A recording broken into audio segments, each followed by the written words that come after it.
agency name in the chat box.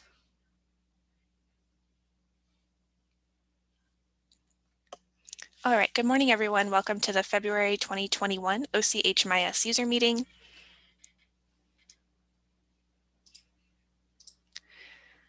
We have a relatively light agenda for you today. So first, we're going to go over an update to the coordinated entry and exit process.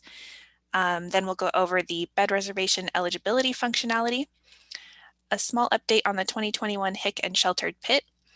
We will give an update on our previous HMIS monthly training webinar and the webinar we have upcoming. We have some new BitFocus features that we'll discuss. We will go over the agenda for the data management and performance meeting, a holiday closure update, and then we'll do Q&A. All right, so Erin's going to get us started with an update to the coordinated entry exit process. Let me just unmute her.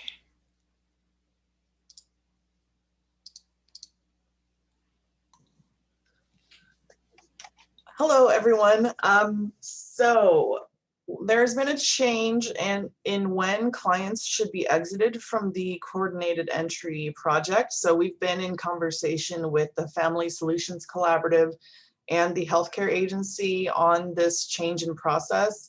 And so the reason for the change is to allow the access points and those involved with the client during the coordinated entry process to continue working with them and staying in touch with them up until the client is placed in housing. So what the new process will look like is if a client or household is matched to a permanent housing project, so this includes permanent supportive housing, other permanent housing, and rapid rehousing, the household will be matched to the housing opportunity. The agency will accept the household into their project, and they will remain active in the coordinated entry project until the household is placed in a housing unit, so when they're officially placed in housing. And so the exit date from the coordinated entry project will equal the household's housing move-in date in their housing project. And then for transitional housing projects, the household will be exited from the coordinated entry project when they are entered into the transitional housing project. So that process hasn't changed, that will remain the same. And so the coordinated entry project exit date will equal the project start date in the transitional housing project. I don't know if you guys can hear my cat screaming in the background, but I apologize. Can you go to the next slide? So this is just a quick little visual for you. This is what the process looked like before. So you have your coordinated entry enrollment. They have their project start, they're added to the community queue, they're matched, and then they're accepted into the project. And then at the point they're accepted, they would be exited from the coordinated entry project and enrolled in either the permanent housing project or the transitional housing project. And then during the permanent housing enrollment, they would have a housing move-in date at some point. So that's the date they would be placed in the unit. But with this new process, you'll have your coordinated entry enrollment. They will be enrolled, added to the queue, matched, and then they'll be accepted into the permanent housing project. So the enrollment in the permanent housing project will begin. They will stay in the coordinated entry project until they have a housing move-in date in that permanent housing project, and then the coordinated entry enrollment will end. And the permanent housing enrollment will continue until they no longer need assistance or whatever the case may be, and that enrollment ends. And for transitional housing, like I said, the process will remain the same. The coordinated entry enrollment will end and the transitional housing enrollment will begin. So that's the main change to the coordinated entry exit process. So I'll hold on a minute in case anybody wants to put any questions into the chat. While I'm waiting for that, just to give you an update on the coordinated entry migration, BitFocus has imported most of the housing referral data into HMIS, but not all of them have gone in yet. There are still some that they are importing for us. And there is also some data that the 211 OC team is going to have to do manual data entry on. So that is why the individual coordinated entry system and veteran system data is not fully implemented yet. We realize that this is less than ideal in a lot of ways for you, but we are working with BitFocus as fast as we can. And so for now, you can keep entering new enrollments and VI SPDATs into the individual coordinated entry project. But please do not, and you can add people to the queue, but please don't remove people from the queue or try to merge enrollments or anything like that. We're gonna give more information on that cleanup once the migration has been finished, but we don't want to start merging enrollments and then have the referral data not import correctly because that enrollment no longer exists. So keep hanging in there, and we know it's rough and we apologize. I'm not seeing any questions, so I'll move on to the eligibility stuff. So we did send an email on this, but a few things have changed, so I'm going to walk everyone through it.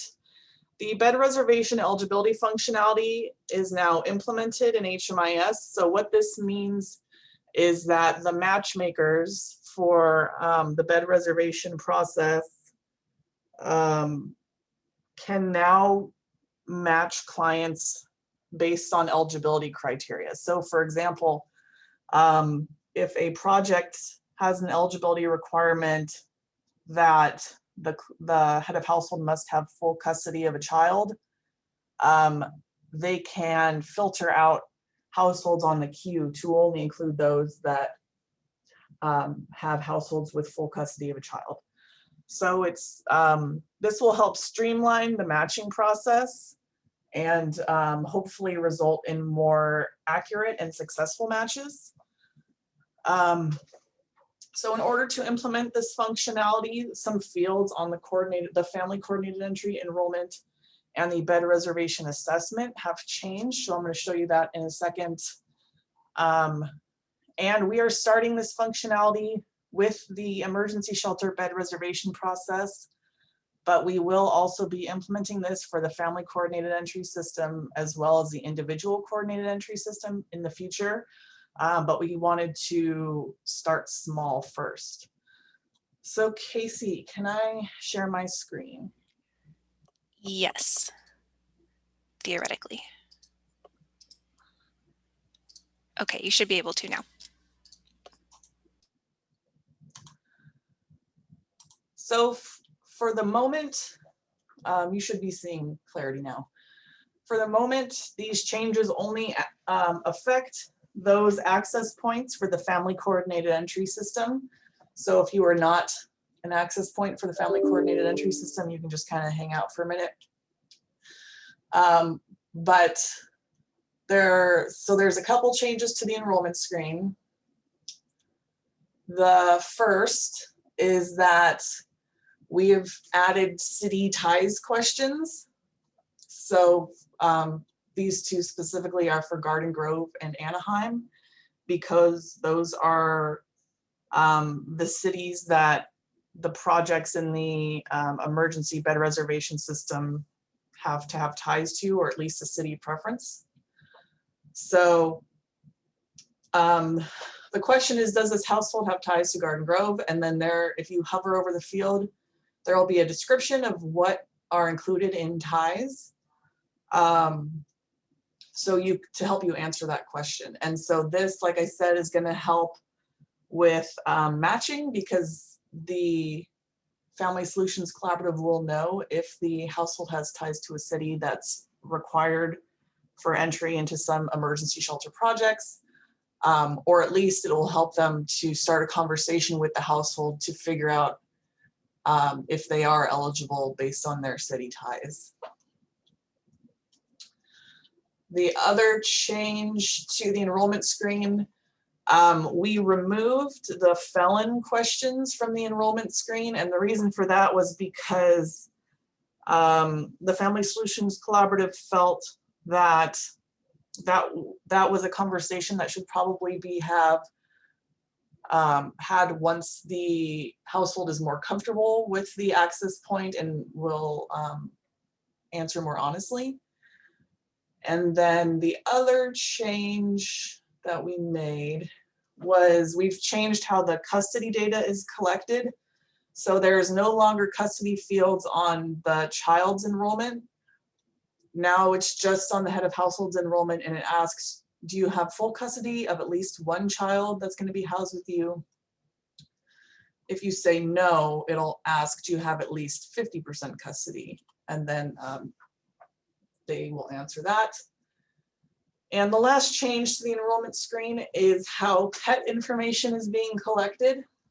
So the household will check if they have any of these animals in their household, either pets, service animals, or emotional support animals. And if they say yes, it'll ask how many. And if they say yes to any of these, it'll ask, do all animals in the household have proper documentation and shots? So this is also to help with matching households to the appropriate emergency shelter, because some projects do require documentation and shots. And if they don't have them, some of them are willing to help the household get them before they arrive, but it's still a conversation that should be had. So those are the changes to the enrollment screen. And then, like I said, right now, this is only for the Family Coordinated Entry project. And then on the assessment screen, for the emergency shelter bed reservation assessment, we have added some fields.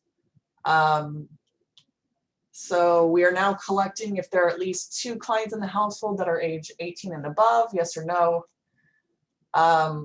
The city ties questions will also be on this assessment, and they will, the clarity term is cascade. So if you enter the data on the enrollment screen and like Anaheim is checked, that data will cascade over to this screen and Anaheim will be checked here. We're also collecting if anyone in the household has a warrant, if the household's willing to go to a communal shelter, if they're willing to go to a shared housing opportunity, if any children that will be staying in the household have a disability, and if anyone's currently pregnant. And I believe that one is also on the enrollment screen already, but there's at least one project where this is a eligibility requirement, so it is on this screen also for those purposes. So those are the main changes. Any clients or households active in the emergency shelter bed reservation process will need to have answers to the fields on the bed reservation assessment in order to ensure that they can be appropriately housed. Oh, I didn't add, and this assessment will also have the felony fields that I mentioned, and I forgot to add them, but they'll be on here too. So any questions about the bed reservation eligibility functionality?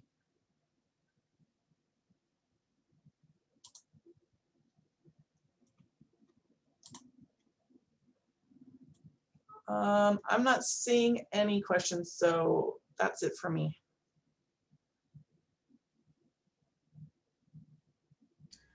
Okay, thanks, Erin. Just a quick update on the 2021 Hick and Sheltered Pit. We've received almost everyone's documents so far, which is extremely awesome. If you have any questions about the Hick and Sheltered Pit, we ask that you use the email thread that we already have going with the help desk to ask us those questions.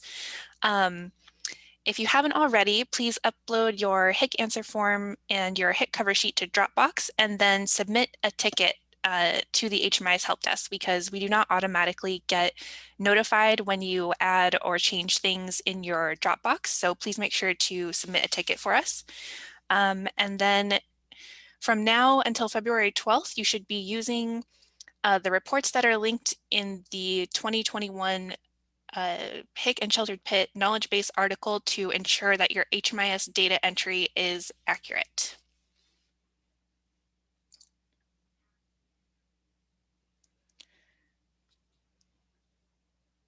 Okay, not seeing any questions so far, so we'll go ahead and move on. And we have Linda's going to give us some updates on our monthly training webinars.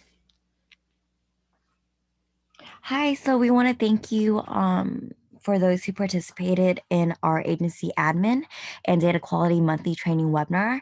We will be posting the recording minutes and slides on the OCHMIS page right under the reports. If you haven't already, please take a quick minute to share your thoughts on the training webinar by using the survey link included on this slide. Next month's training, will be going over the HMIS Part 2 training. This will take place on February 25th at 10 a.m. This training does require you to register, so please use this link on the slide to register and also see below for the meeting ID and passcode. And we hope to see y'all there. For the month of January, Bitfocus came out with some new features that we wanted to share with you. There is now a client notes category field where you are able to group your client notes into different categories such as housing. The category field for all existing client notes will be set to no category. So if this is something we have to set up on our end, so if you have any ideas of what categories might be helpful to your agency, I will give you a moment to give some examples in the chat box.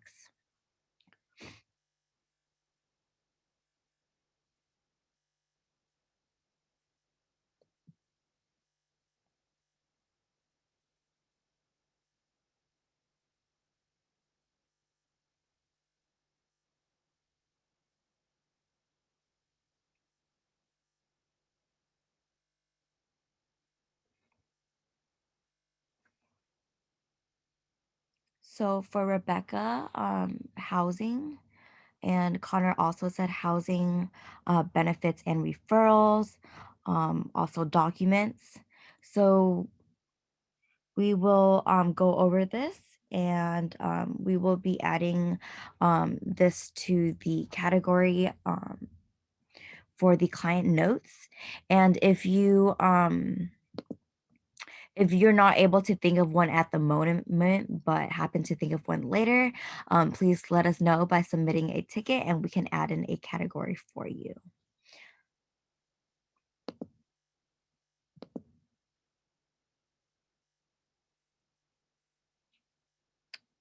And then the next one. So the system will now automatically capitalize the first letter of the first name and also the first letter of the last name of a client when creating a profile. So for example, if you enter in Bob Jones, all caps, or Bob Jones, all lowercase, then the system will automatically change it to the appropriate capitalization.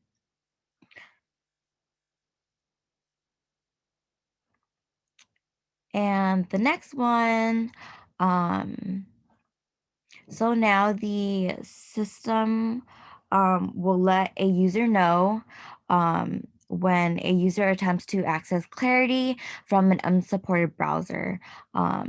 So now that they will display a warning page as seen on the right hand side.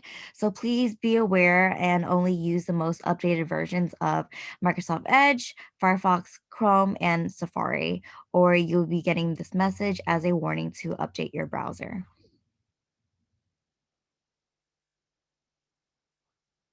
And I think that's it. Okay, thanks, Linda. And Oh, wait, then, I still have this one. Sorry. oh, this is you. Okay, go ahead. So, the data performance management meeting this month, we will be going over the frontline user dashboard and then also the street outreach project performance report. Please join us on Thursday, February 11th at 1:30. Please use this link and also the meeting information below.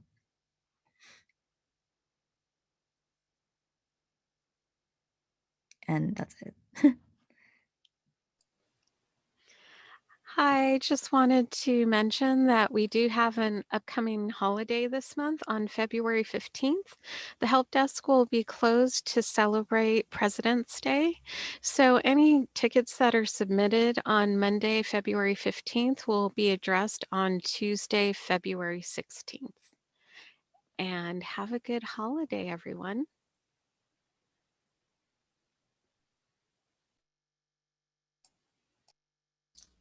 Okay, thank you, Diana and Linda. And just a quick note on the feature updates that we went over, the BitFocus feature updates. Those will not be live in the training site until February 8th. So if you are using an unsupported browser right now, for example, you will not get that warning because the updates have not been made active in the live site, and they will start on February 8th. So that is all the material we had for you today. If anyone has any questions or anything you'd like to see demonstrated, please let us know in the chat box and we'll hang out here for a few minutes in case there are any questions.